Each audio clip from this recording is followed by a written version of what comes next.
Okay, good afternoon. This is Composition 1, week 15.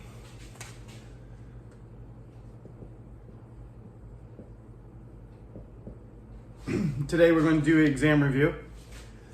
I'm going to take off my mask and you see my scary appearance underneath. I haven't shaved since the beginning of the semester, so some of you are almost 21 and I am almost 41. We've aged together this semester. It was a weird one starting out online with COVID and stuff, and I am almost 41 even though I look like I'm 60. You'll maybe not recognize me very well next semester because I will shave this summer and I'll come back looking refreshed, hopefully after the summer. But before we have our summer vacation, there's one thing left. We have one class, we're gonna meet one more time. We don't have any more classes, this is it. We just have the final exam. So this won't take very long. I'm just going to point out to you the exercises in the textbook, which will help you study. And this is a little bit different than other exams that you take, probably, because you have to, as I explained to you, the best thing to do for writing is just to practice writing. And you will know your second response paper score and with a comment by next weekend. So you'll know what things, as I said before, I already gave you comments on your first response paper, but this one will be graded more carefully, and that you should look at those comments. If I point out something that you need to improve, then you should apply that to the third section of your exam. Other than that, you know, it's like more like a math type exam, because you need to just know the formula and you need to follow the instructions, and then you need to give a solution which makes sense. And you do that by practicing exercises, not by accumulating knowledge and memorizing things or knowing concepts. You just need to demonstrate your ability to answer these questions correctly in a way that's effective. I shouldn't say correct. There's no right or wrong answer, but there are better and worse answers, as I said to you earlier this semester.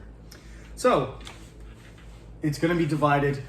The scoring of the exam hasn't been exactly determined yet, but part C is worth 30%. It's out of 100, and it'll be roughly 35. Probably this one will be worth 40 and this one 30. But anyway, they're roughly worth a third each. So the exam, you have an hour and 45 minutes to do the exam, which is a little bit over 100 minutes. So basically, you can just divide the exam. Think about it like just get 1 point done per minute and you'll be okay, but a little bit faster than that. So once you've done short answer in part A and part B, because time management is important in an exam. When you look up at the clock and there's 1 hour gone, it would be good if you were on part C. That would leave you 10 or 15 minutes to check your paragraph when you're done, probably. That's why we did that timed writing thing in class, to try and give you an idea. We didn't have that many classes. We were online for half the semester, but you should have some idea of how long it takes you to write a paragraph. It's just 1 page or less, right? A half a page to a page in length. With handwriting, which is usually a little bit bigger than what you write on the computer, like especially if you're using font 10. So when you should leave yourself 45 minutes ideally for part C, but 30 minutes is probably enough. Okay, so that's how you manage your time. I'll explain about part A first and then part B. So part A is just going to be the questions are going to require you to make a judgment or answer in one sentence, right? Almost all of these, unless otherwise indicated, you should always write a sentence as your answer. It's not like multiple choice stuff. So the first one is part 5. There's going to be some statements, just like page 5. You need to make a judgment that something is common or not, and then you have to give a reason. So several sentences to defend your opinion about whether it's common or not and what the reason for that is. The first example is high school students have part-time jobs. If they do or they don't, you think it's good or it's bad, then you need to support your opinion. So you can practice that on page 5, right? The second type of question is going to be circle the main idea and the controlling aspect of it, which is on page 14. So there's going to be sentences you need to circle. You need to circle the topic, and then that controlling aspect of the main idea, you need to underline that. And there'll be a sequence of sentences. Basically, you just find the topic, which is either the subject or the object of the sentence, and then it's linked by a verb, and then you underline the controlling idea, the part of the sentence that explains some detail or gives some reason for the position, okay? I said position, I should say defend your position instead of opinion, but in the textbook it says opinion. Page 16, this is a standard kind of exercise. I'm gonna give you really general, basic topic sentence that needs to be improved, needs to be more specific, and it needs to have a reason, and you should fix it, okay? The second one is I'm just going to give you, second part of that question, I'm just going to give you a very general topic, just like computers, and then you have to narrow it down. Part C, when you get there, it's going to be the same thing. I'm going to just give you some topic like environment or shopping or computers. You have to take that huge idea or war, and you need to narrow it down to a topic, and then you need to give a reason, take a position on that topic, and make a good topic sentence, support your position, and conclude. Okay?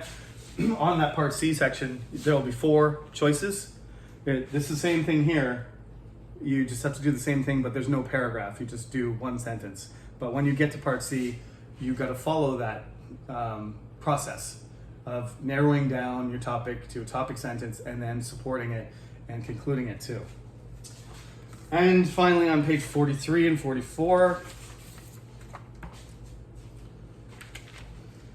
we have what's the difference between fact and opinion? Make a judgment, right? I said there's gonna be 8 statements, and you need to say this is a fact or opinion. You just need to write fact or opinion.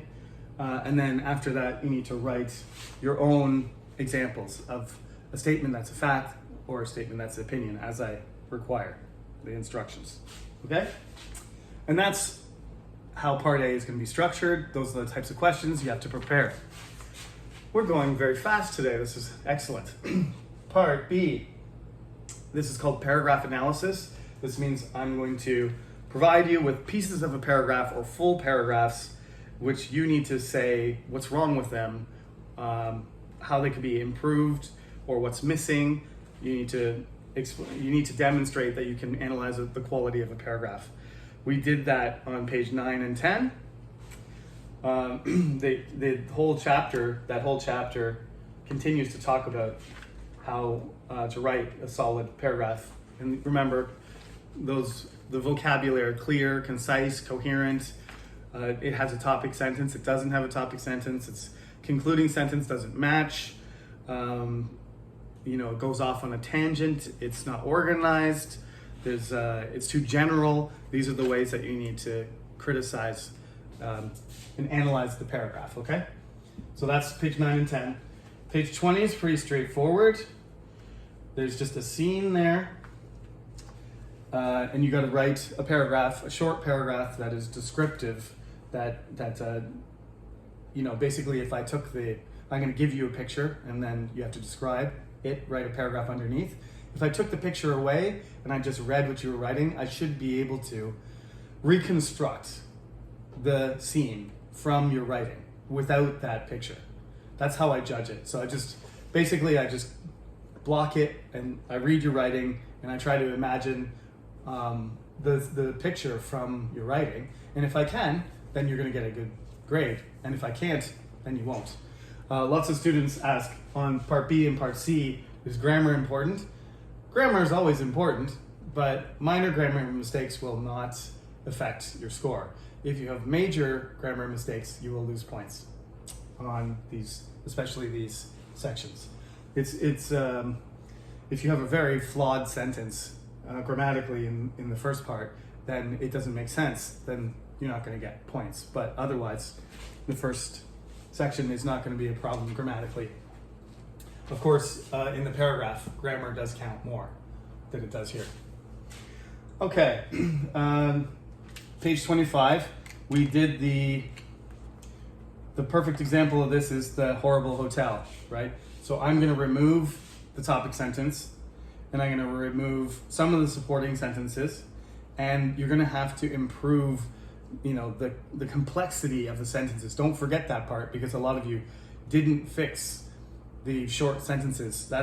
They're too simple. The room is small. The room is dark. The room is dirty. You have to combine the sentences to make them more complicated. So there's 3 things you have to do there. You have to write a topic sentence that matches the concluding sentence. You need to combine the sentences to make them more complex and reduce repetition and redundancy. And then you need to provide support that connects the beginning of the supporting sentences, the beginning of the paragraph to the end.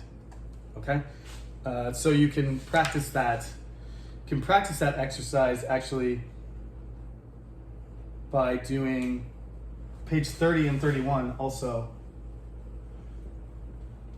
They don't have the missing topic sentence, but you can write the concluding sentence, and you can write some more supporting sentences if you want to practice. You can look at page 30 and 31. And finally, page 27, you have to improve a paragraph. Where is it? 27. That doesn't look right. I don't think that's the right number. 37. I wrote down the wrong number, sorry. Page 37, where you're editing and looking at free writing. Obviously, you don't have a lot of time. I told you that. So you can't do free writing. You have to kind of, as you go, you might need your eraser. You can write it in pencil if you want. Some people, make lots more mistakes. But as I told you before, if you write down some ideas for your supporting sentences and you organize a little plan before you start your paragraph, that very quickly, that may help. But one of the questions will be, I'm going to write a paragraph and intentionally make mistakes, and you have to fix the paragraph and decide what's wrong with it and answer the questions about the content. Okay, so that's similar to what is happening on page 36 and 37. When somebody is editing, somebody's proofreading and editing some free writing for another student. And that's it. Like I said, Part C is pretty straightforward. It includes simply 4 topics, basic topics. Choose one that you feel interested in or comfortable with, and then write your paragraph. And that's all you have to do for Part C. And we have our exam upstairs, room 501. It's on the 20th, June 20th, at a regular class time, 2 o'clock, okay? So I will see you there. Thank you for listening, and good luck with all your exams, including this one. See you next week.